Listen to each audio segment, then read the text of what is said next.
Certes, ce sont des choses difficiles à concevoir pour nous dont les sens sont limités, nous qui ne connaîtrons jamais l'odeur d'une galaxie, ni ne pourrons écouter un atome, comme disait Barjavel. Alors pour nous humains, se projeter sur 560 milliards d'années est pour ainsi dire infaisable. Pourtant, comprendre comment le vivant a évolué, comment il s'est éteint à 5 reprises, les 5 grandes extinctions, et comment il a à chaque fois rebondi, permet à la fois de mieux saisir la 6e extinction, celle qui est en cours, et d'envisager déjà ce que pourrait être le prochain rebond du vivant et si nous pouvons l'assister ou le provoquer. Bonjour Lionel Cavin. Bonjour. Merci beaucoup d'être avec nous. Vous êtes paléo-ichtyologue. L'ichtyologie, c'est une science qui s'intéresse aux poissons. Vous êtes conservateur au Muséum d'histoire naturelle de Genève, auteur de l'ouvrage Les rebondissements du vivant, heures et malheurs de la biodiversité des origines à demain, paru aux éditions Le Cavalier Bleu au mois de mai, où vous reprenez l'histoire du vivant depuis le début, pour à la fois nous aider à comprendre comment il s'est formé, comment il s'est développé, diversifié, et comment il a rebondi donc après chaque grande extinction. D'abord, comment, avec quels outils est-on capable de reconstituer parfois en détail les périodes post-apocalyptiques d'après le désastre ? Alors les outils de base sont les outils de la paléontologie, qui est une science qui a quand même 2 siècles actuellement, et qui repose donc sur l'étude des fossiles. Ça reste la base des informations qu'on obtient sur le passé, sur l'histoire du vivant. Actuellement, on peut compléter ces techniques par d'autres, beaucoup plus high-tech, je dirais, notamment faire des phylogénies moléculaires, utiliser uniquement les organismes actuels, et puis regarder les liens que ces organismes présentent au niveau des génomes, au niveau de leurs gènes, et on peut reconstituer en partie l'histoire du vivant. Mais il n'empêche qu'on aura toujours besoin des fossiles pour nous démontrer, par exemple, les dinosaures, on ne saurait pas qu'ils ont existé si on n'avait pas trouvé de fossiles. C'est d'ailleurs fou de réaliser qu'au 19e siècle déjà, des géologues comme John Phillips, que vous citez dans votre livre, avaient réussi à dessiner à la main ce qu'ils pensaient être la courbe de la diversité du vivant sur 540 milliards d'années. Non, ça, millions, j'y arrive pas. Oui. Millions d'années. Oui, ça montre combien on a du mal à se projeter sur ces millions d'années. Et qu'au XXIe siècle, avec des méthodes et des moyens techniques beaucoup plus sophistiqués, on se rend compte qu'il avait juste. Tout à fait. John Phillips est un des premiers à essayer d'étudier cette variation du vivant sur le temps long. C'était un homme qui n'était pas évolutionniste, d'ailleurs, il a toujours combattu les idées de son contemporain, de Charles Darwin, mais il s'intéressait à la diversité du vivant au cours du temps, sur la base des fossiles. Et il a établi, a priori pour la première fois, cette courbe de diversité avec des hauts et des bas.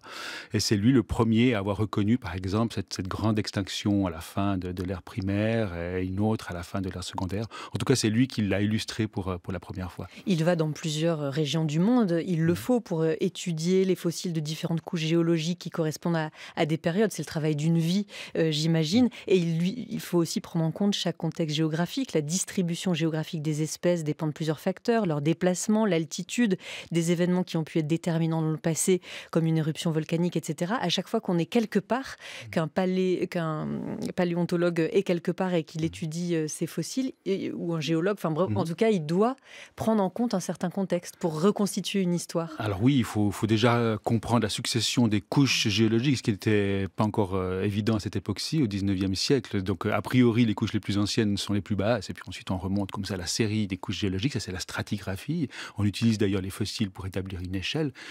Et puis ensuite, effectivement, il faut tenir compte de la géographie de l'époque. Mais au 19e siècle, on ne savait pas encore, par exemple, que les continents bougeaient. La tectonique des plaques n'était pas encore connue. Et d'autre part, John Phillips a quand même basé l'essentiel de ces résultats sur les données des îles britanniques. Alors effectivement, à l'époque, l'Angleterre était déjà présente un peu partout dans le monde, mais la géologie du reste du monde n'était pas très connue. Donc on était vraiment au tout début.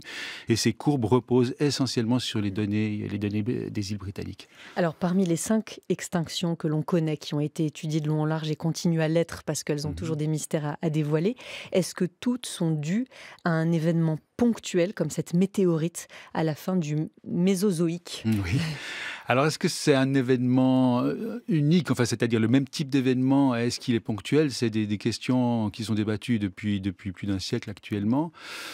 Alors, peut-être qu'on pourra rapidement les passer en revue, mais en fait, il semblerait que non. Certains scientifiques, notamment des scientifiques qui s'intéressent plus à l'astronomie qu'à la géologie, ont cherché des causes communes à toutes ces extinctions, parce que c'est toujours bien d'avoir une espèce d'hypothèse comme ça générale qui explique les événements dans leur ensemble, mais il semblerait que ce soit plutôt des événements distincts qui ont provoqué ces différentes extinctions. La première extinction de masse, considérée en tout cas comme telle, il y a 445 millions d'années, sans doute une glaciation très virulente. 85% des espèces ont alors disparu. On parle là de toutes petites espèces avec de très discrètes coquilles. C'est moins spectaculaire que les dinosaures, des invertébrés qui vivaient sur le fond des océans.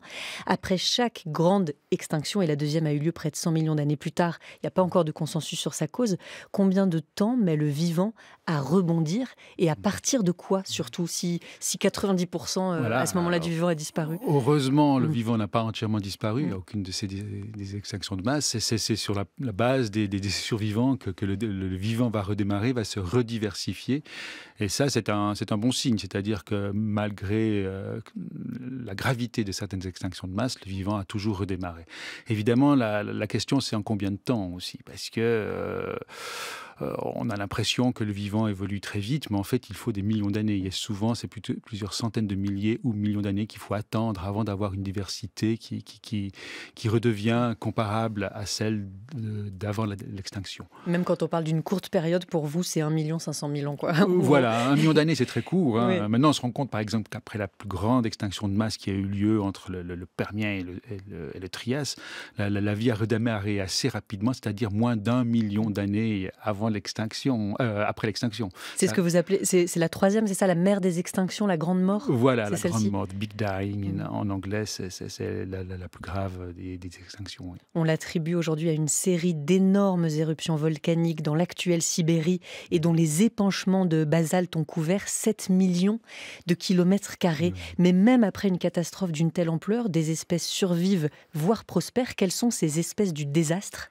Comme vous dites, les espèces du désastre qui résistent à tous les chocs. Voilà, c'est ça qui est intéressant, c'est qu'à chaque extinction, certaines espèces disparaissent, certaines espèces survivent heureusement, et certaines même prospèrent. Alors c'est probablement des espèces qui sont capables de s'adapter à des environnements très perturbés d'une part, et puis qui ont peu de besoins particuliers.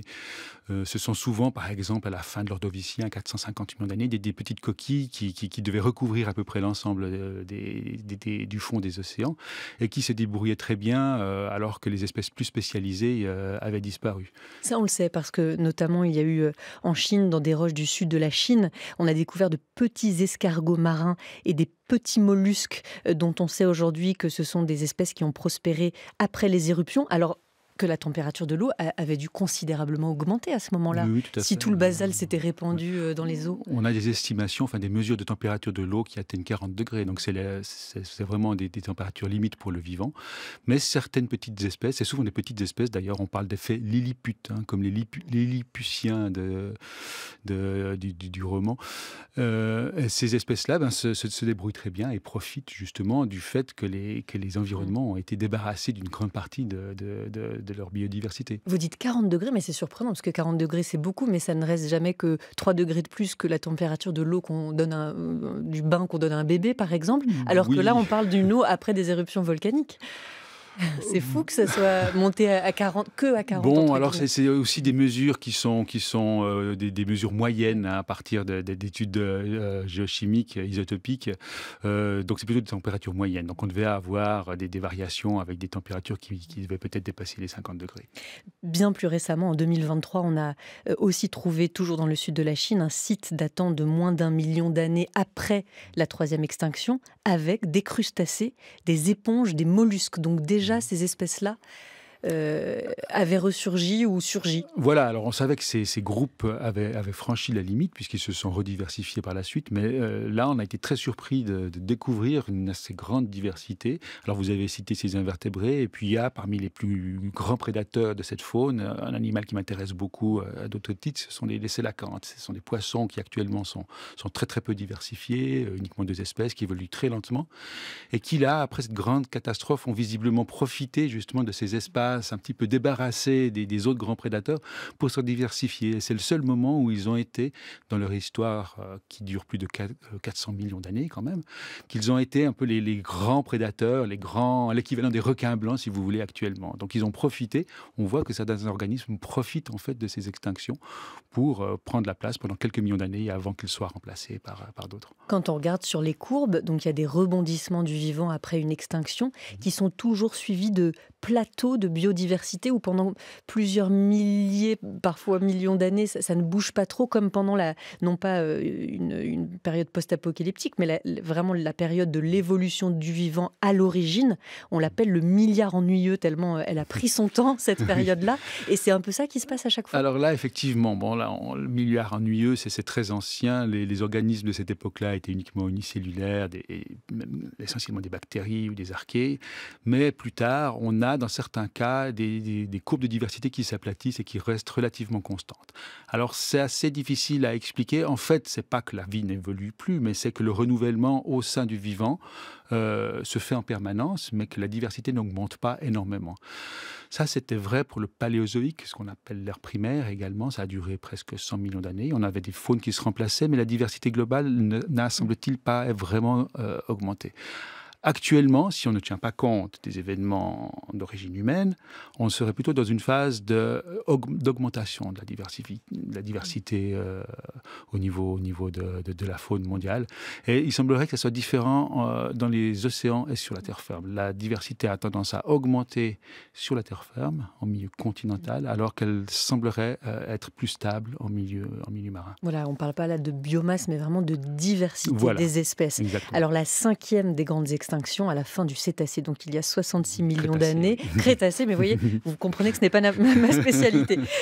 C'est celle des dinosaures, qui est causée a priori par la concordance de 2 catastrophes, d'énormes éruptions volcaniques dans une région de l'Inde actuelle et l'impact d'une météorite dans la région du Yucatan actuel, donc au Mexique. Alors, vous le racontez, Lionel Cavin, dans votre livre, il faut imaginer que l'activité volcanique et l'impact de cette météorite ont éjecté dans l'atmosphère des quantités considérables de poussière. La surface de la planète s'en est trouvée obscurcie, assombrie. Ça a duré plusieurs années, ce qui a empêché les plantes de faire leur photosynthèse et fait s'effondrer toute la production de matière végétale fraîche. Donc toute une chaîne alimentaire qui s'écroule. Là encore, ce sont les plus petites espèces qui survivent à ce moment-là. Alors effectivement, vous avez très bien résumé. C'est vous qui résumez. Certaines chaînes alimentaires qui ont été touchées, celles qui reposent sur la matière fraîche produite par la photosynthèse, donc les herbivores et les carnivores qui se nourrissent de ces herbivores, donc essentiellement par exemple les gros dinosaures. Par contre, à côté de ces chaînes alimentaires-là, on en a d'autres qui sont basées sur la matière en décomposition. C'est par exemple l'humus qu'on a dans la forêt, on a des petits insectes, des petits vers, etc., de très nombreux invertébrés qui se nourrissent de cette matière organique et qui vont être à la base d'une chaîne alimentaire avec actuellement, par exemple, les lézards, les serpents, les petits mammifères. Ouais. Et cette chaîne alimentaire-là, enfin les organismes de cette chaîne alimentaire ont, semble-t-il, mieux survécu à cette extinction de masse. Et effectivement, les animaux de cette chaîne alimentaire-là sont plus petits en moyenne. Donc les gros, semble-t-il, ont disparu alors que les petits ont mieux survécu. Est-ce que ça se voit dans les couches géologiques, l'impact de la météorite? Est-ce qu'on la lit? Alors pendant longtemps, non. On n'avait aucune trace. Et c'est dans les années 80 qu'on a découvert une trace bien marquée en Italie, à Gubbio. C'est une trace, une petite couche très sombre qui est riche en iridium. L'iridium est un élément de la table périodique des éléments qui est assez rare sur Terre, mais assez abondant dans les météorites. Et donc c'est cette couche-là qui était à l'origine de la découverte de cet impact météoritique. Ensuite, on a découvert le cratère d'impact, comme vous l'avez dit, au Yucatan.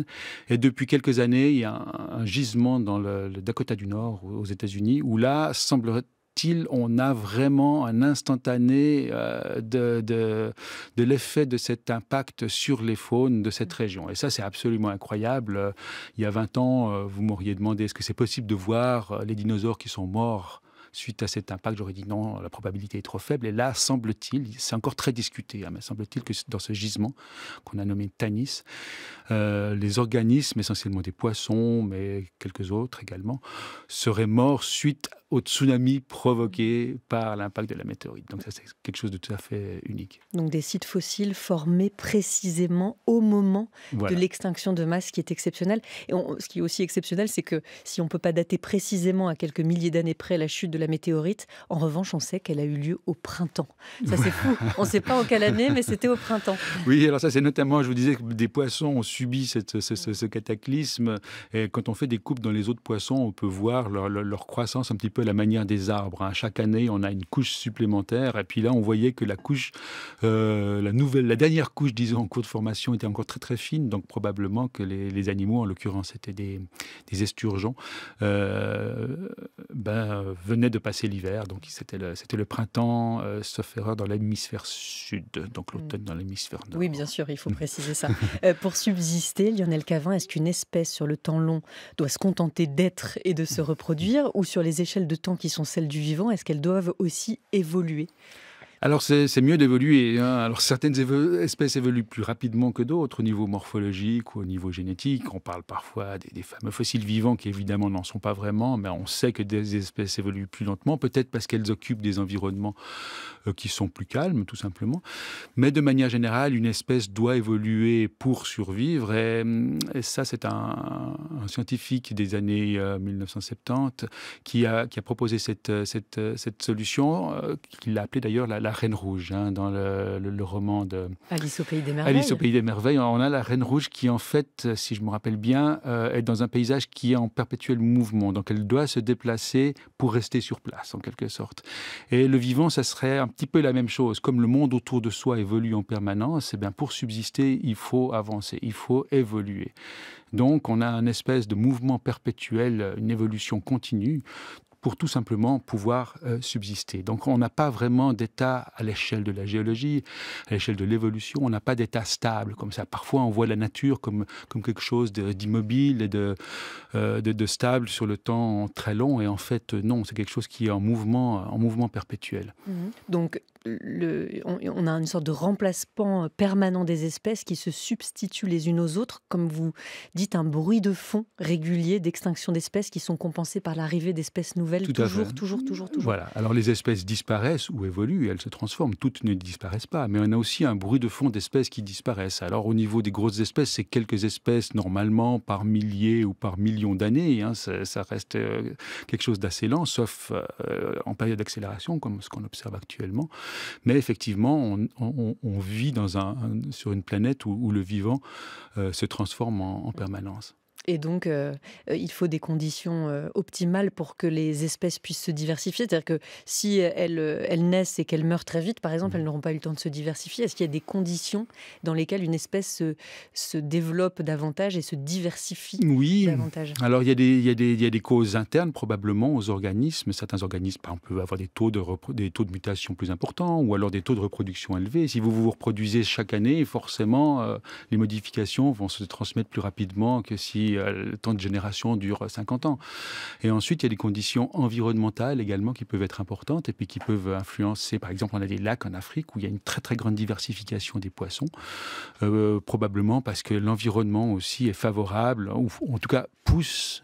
La sélection naturelle pousse ces organismes à se transformer pour survivre, tout simplement. Même encore aujourd'hui ? Même encore aujourd'hui.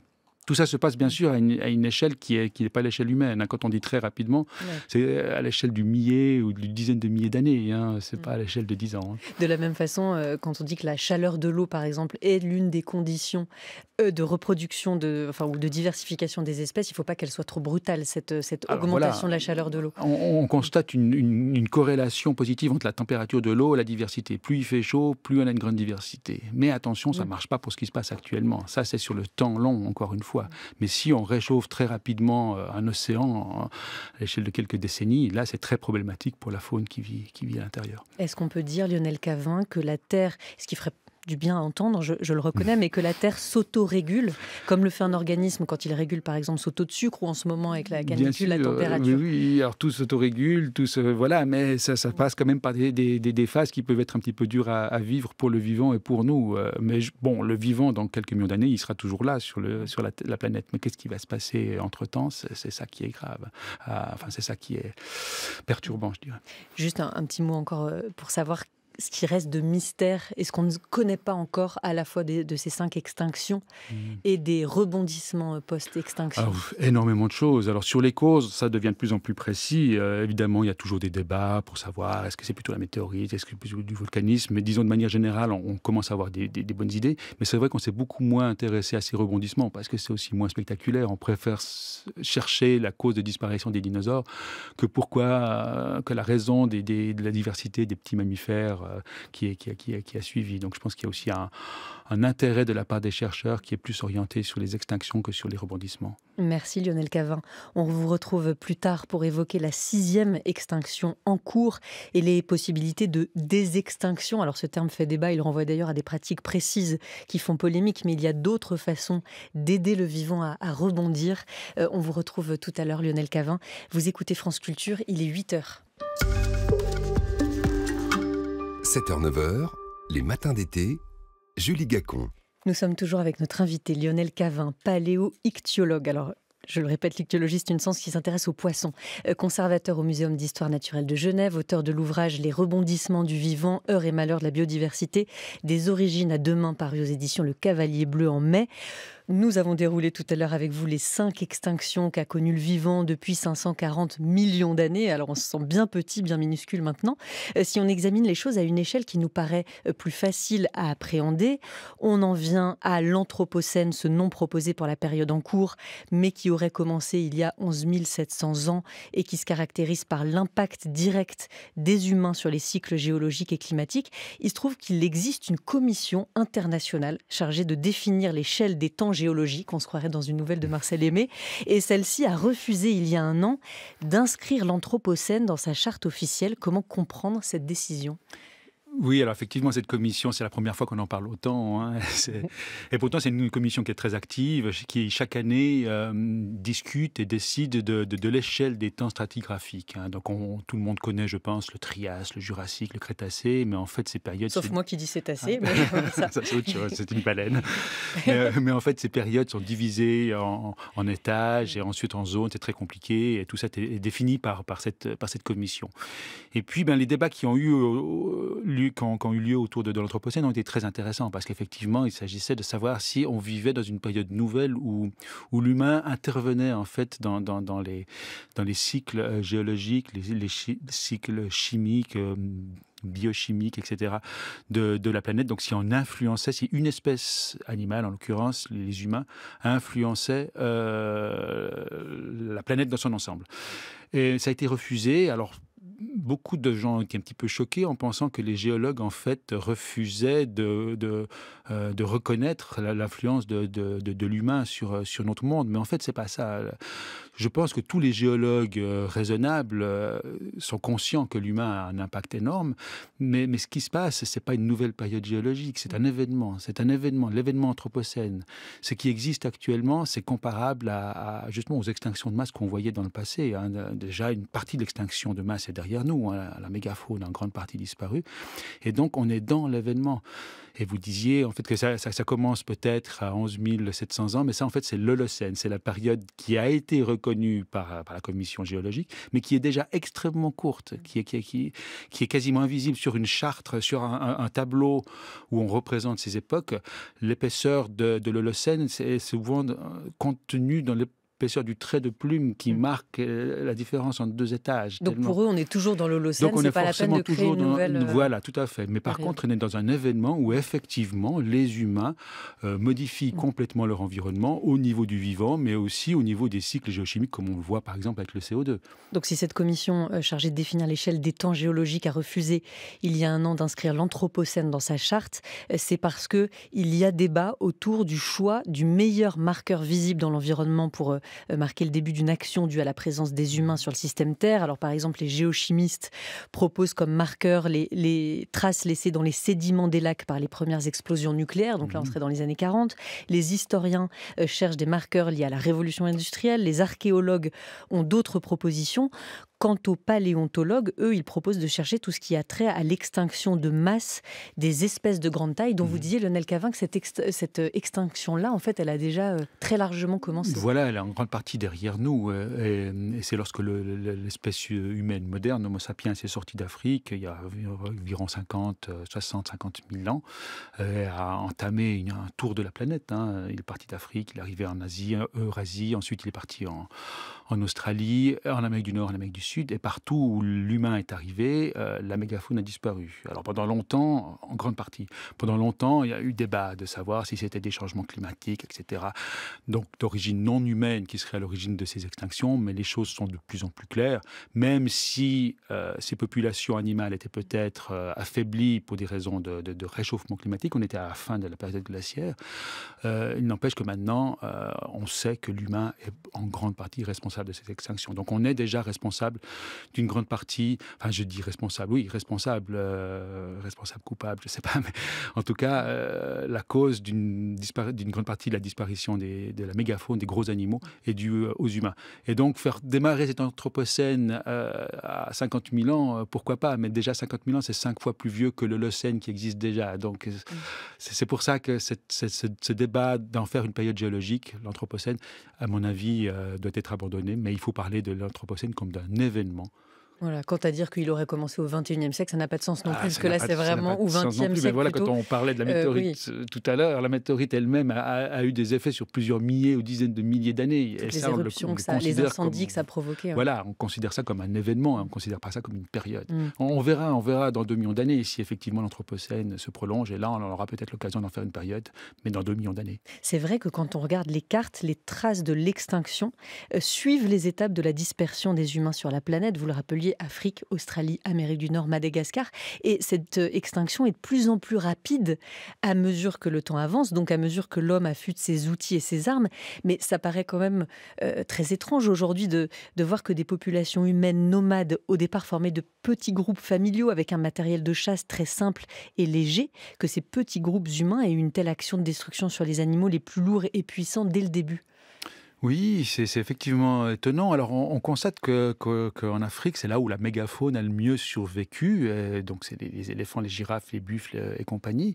Et pourquoi ? Parce qu'il y a une coévolution entre la lignée humaine, disons, et puis cette faune. Donc, ces gros animaux ont toujours été en contact avec ce qui allait devenir l'humain. Et donc, il y a eu une habituation. Enfin, les animaux ont évolué, leurs comportements se sont transformés. Mais dès que l'humain est sorti d'Afrique, il a été au contact d'une faune qui était complètement naïve. On parle de faune naïve. Ils étaient surpris. Ils étaient surpris, ils ne connaissaient pas cette espèce de primate bipède là, qui en plus agitait les bras avec des armes qui pouvaient propulser. Et donc, effectivement, même des petites populations peuvent faire énormément de... J'utilise le mot de dégâts, je ne sais pas, en tout cas, ont des conséquences énormes, même sur des espèces dans leur ensemble. Il faut savoir que ces gros mammifères, c'est souvent des populations assez peu abondantes.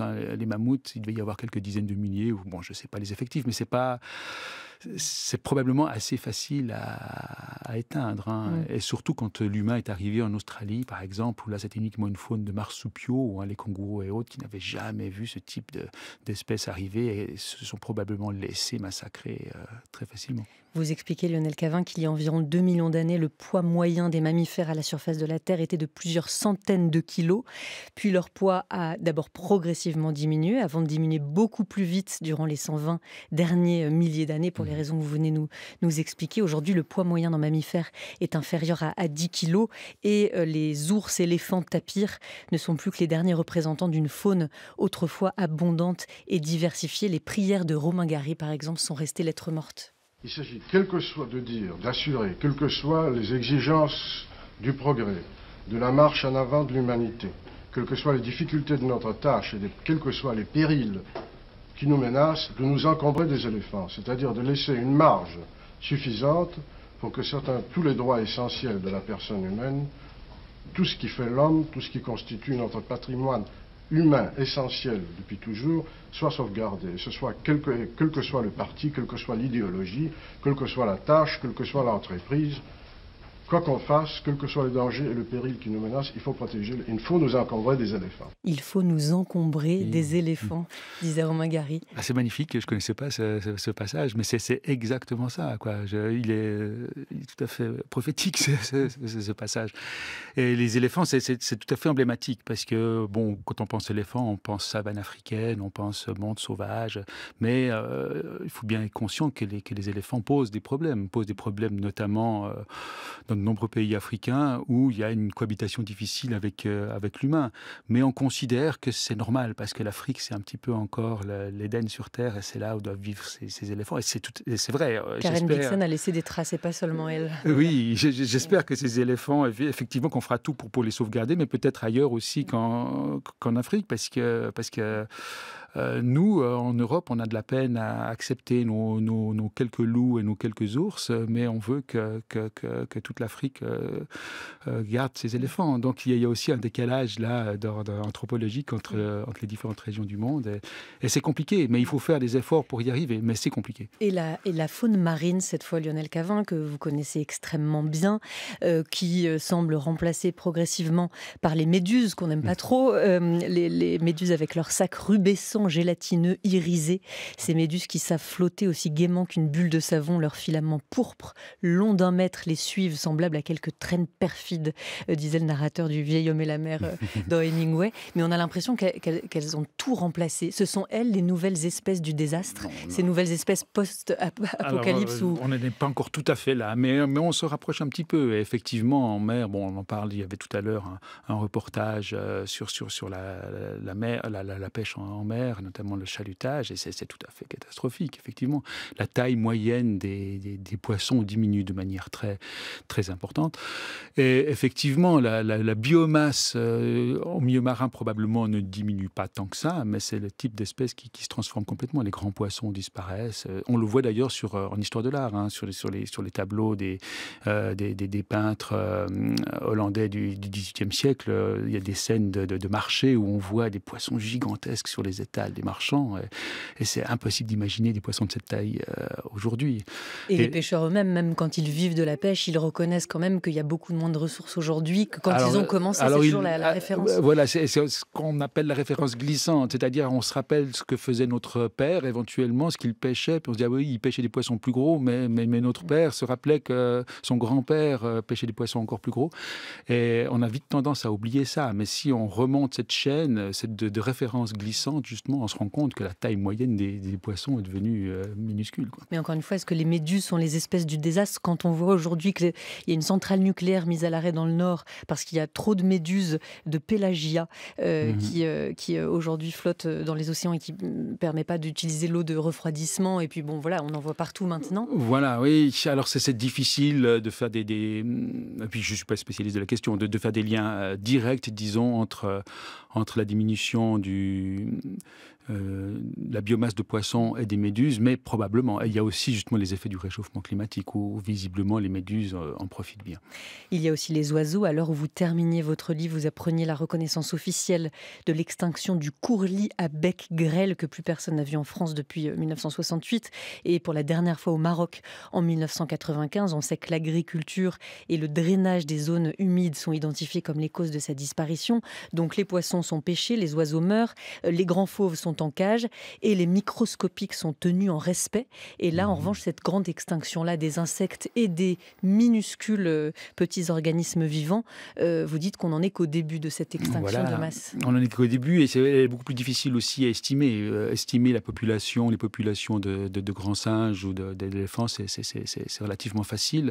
Estimer l'état des populations d'insectes, c'est quelque chose de beaucoup plus compliqué. Mais je pense que maintenant, il y a vraiment un consensus. On le voit dans les débats autour des pesticides notamment, que la faune d'insectes, la diversité d'insectes et même la biomasse d'insectes est en diminution constante. On parle d'insectes à guédon, par exemple, Donc c'est un événement qui est avéré et qui, dont les conséquences sont peut-être encore plus graves. Finalement, ces grandes espèces, que le grand panda existe ou pas, peut-être que ça ne changera pas grand-chose sur les écosystèmes. Mais par contre, que cette multitude d'espèces d'insectes et de vers de terre et d'autres invertébrés disparaissent, les conséquences risquent d'être beaucoup plus importantes. Alors on peut toujours se dire que certaines espèces ont survécu de précédentes extinctions. Les fourmis, par exemple, existent depuis très très longtemps. D'autres espèces semblent préadaptées en quelque sorte pour franchir des événements catastrophiques. D'autres qui peuvent hiberner ou se mettre en position de dormir dans des endroits minuscules où ils vivent, type coquilles. On peut aussi se dire que les poissons des abysses sont suffisamment très très loin dans le fond des océans pour être protégés. Tout ça, on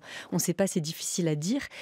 Est-ce qu'il est encore possible, Lionel Cavin, de détourner cette trajectoire, de créer le rebondissement ou à tout le moins de l'assister ? J'espère. J'ai essayé d'être optimiste dans ce livre. Je dois reconnaître que c'est pas facile actuellement. On voit défiler chaque jour les nouvelles qui sont pas tellement optimistes. Après, je pense qu'il y a un moment, il va falloir oublier de retrouver un état sauvage tel qu'on le connaissait. C'est qu'on a toujours cette vision un petit peu nostalgique du c'était mieux au temps de nos grands-parents, c'était mieux avant, tout ça. Et effectivement, c'était mieux parce que la diversité était peut-être un peu plus grande. Mais je pense qu'il faudra peut-être retrouver une diversité qui est différente, une biodiversité qui est différente. Et il faudra peut-être encourager une biodiversité, par exemple, qu'on néglige un petit peu actuellement, mais qui est importante. Et par exemple, la biodiversité dans les villes, c'est constitué de petits animaux, parfois pas très sympathiques, mais qui existent et qui est là. Et il faut faire avec. C'est une biodiversité. C'est peut-être plus les grandes forêts sauvages qu'on imagine dans le passé, mais c'est des endroits où l'activité humaine et le monde, disons, sauvage renaît. On a chez nous un artiste, Robert Hénard, qui est à Genève, qui a vraiment su dépeindre le monde sauvage. Mais à la fin de sa vie, il était conscient de ça. Et puis il disait, maintenant, le monde sauvage, je le vois à côté de l'autoroute, quand je vais dessiner le blaireau qui sort de son terrier, puis qui n'en a que faire de ces gros camions qui passent à quelques mètres de lui. Et c'est peut-être un petit peu cette biodiversité-là qu'il faudra encourager aussi. Et on voit par exemple en Australie, où une grande partie de la faune, déjà la mégafaune a disparu depuis très longtemps. La petite faune disparaît maintenant sous l'impact des chats et des chiens et d'autres animaux domestiques. Mais peut-être qu'il y a des nouveaux écosystèmes qui commencent à s'établir sur la base de ces nouveaux venus amenés par les hommes, les renards, les chats. Et c'est peut-être avec certains de ces animaux qui étaient inattendus, qu'on ne souhaitait pas, que finalement une certaine biodiversité pourra renaître et puis peut-être rebondir. Mais après, les espèces qui ont disparu, malheureusement, contrairement à ce que certaines espèces, on ne pourra pas les faire revenir. Si j'étais un oiseau, je survolerais les villes, je survolerais les campagnes, les parkings, d'autres parkings, les monuments, les chantiers, je survolerais les chantiers. Si j'étais un oiseau, même tout petit, je survolerais le pays avec le vent, avec les nuages, avec les avions de chasse, les avions de chasse, les avions de ligne. Je survolerai les vignes, je mangerai les raisins, je chierai les pépins le long des cours d'eau, si j'étais un oiseau. On conclut avec cette belle chanson de Bertrand Belin, Oiseau, Lionel Cavin, le vivant va rebondir forcément, mais quand? Dans 20 ans, dans 100 ans ou dans 1 million d'années, vous écrivez que c'est la première fois que la cause de l'extinction de masse est consciente de ses propres actes et peut encore agir, ce qu'on ne pouvait pas attendre d'une météorite, bien sûr. Merci beaucoup d'avoir été avec nous, Lionel Cavin, paléo-ichtyologue et conservateur au Muséum d'histoire naturelle de Genève. Les rebondissements du vivant, heures et malheurs de la biodiversité des origines à demain, paru aux éditions Le Cavalier Bleu en mai 2025, et votre livre coécrit avec Nadir Alvarez, Faire revivre les espèces disparues, avec un point d'interrogation, sera réédité en septembre chez Quanto. Merci beaucoup. Merci à vous.